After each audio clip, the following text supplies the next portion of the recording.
when good intentions create unexpected responsibilities. Throughout this course, we've talked about how agency relationships are intentionally created.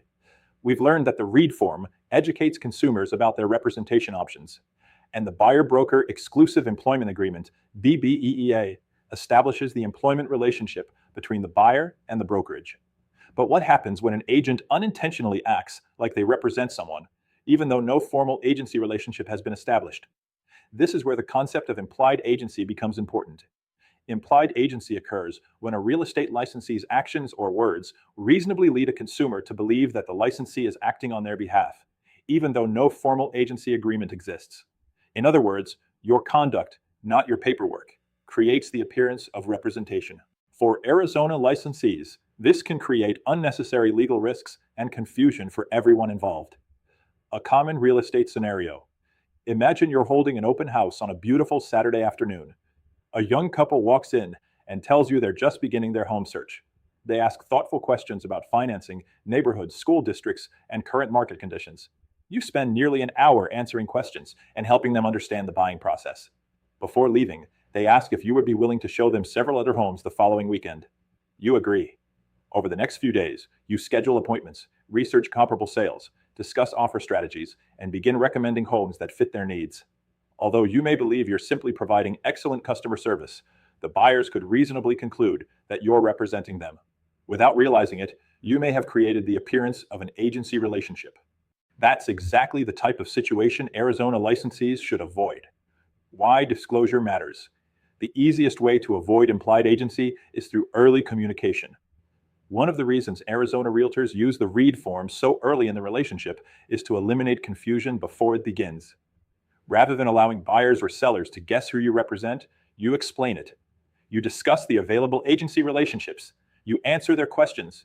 You help them understand the difference between being a customer and becoming a client. When expectations are clearly established from the beginning, there is very little room for misunderstandings later. Good communication often prevents problems long before they develop. Representation should never be assumed. Buyers frequently assume that the person showing them homes automatically represents them. Many consumers have never purchased real estate before and may not understand how agency relationships work. That's why simply saying, "I'll help you," can sometimes be misunderstood. Helping someone locate properties is one thing. Representing their legal interests is something entirely different. As real estate professionals, we should never leave consumers guessing. Instead, we should explain exactly who we represent before providing services that could reasonably cause someone to believe agency has been created. Technology has changed the conversation. Today's consumers often begin their home search online. A buyer from another state may complete an inquiry through your website, send emails requesting information, or schedule a virtual meeting before ever traveling to Arizona. Agency conversations are no longer limited to face-to-face meetings.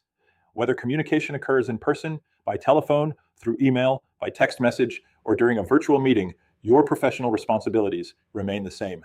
The Realtor Code of Ethics makes it clear that ethical obligations apply regardless of how communication occurs. Professional standards do not change simply because technology changes. Whenever practical, agency discussions should occur early enough to ensure consumers understand the relationship before relying upon your advice or services. The difference between information and representation. Every day, Arizona realtors answer general questions from the public. What are property taxes like in Gilbert? How much are HOA fees in this neighborhood? What's the average sales price in this area? Providing general market information does not automatically create an agency relationship.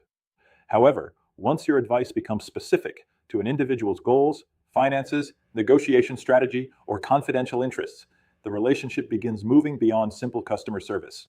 That's why experienced realtors know exactly when to transition from answering general questions to discussing representation. A real-life court case. Courts across the country have occasionally been asked to determine whether an implied agency relationship existed. One frequently discussed case is Fowler v. West Air Enterprises, Inc. In that case, a buyer viewed a property with the listing agent. The listing agent clearly explained that he represented the seller. During the transaction, the buyer asked the listing agent to arrange a home inspection, and the listing agent agreed to help coordinate it. After closing, the buyer discovered defects in the property and argued that the listing agent had become his agent by arranging the inspection. The court disagreed because the listing agent had consistently disclosed that he represented the seller and the buyer understood that relationship. The court concluded that an implied agency relationship had not been created. The lesson for Arizona licensees is an important one. Helping facilitate a transaction does not automatically create agency when representation has been clearly disclosed from the beginning. Clear communication protects everyone. Avoiding accidental agency. One of the easiest ways to prevent implied agency is to develop consistent habits. Explain agency early. Use the appropriate disclosure forms. Avoid making promises that suggest representation before an agency relationship has been established. Ask buyers whether they have already entered into a buyer-broker agreement with another brokerage. When agency is created intentionally instead of accidentally, everyone benefits. The buyer understands who is protecting their interests. The seller understands who represents them. The brokerage understands its responsibilities. And the transaction moves forward with confidence rather than confusion. Remember, paperwork documents agency.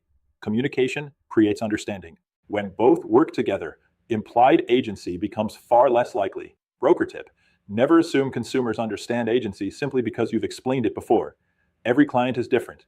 Taking a few extra minutes to explain who you represent and when representation begins is one of the best ways to prevent misunderstandings and protect both your client and your real estate career.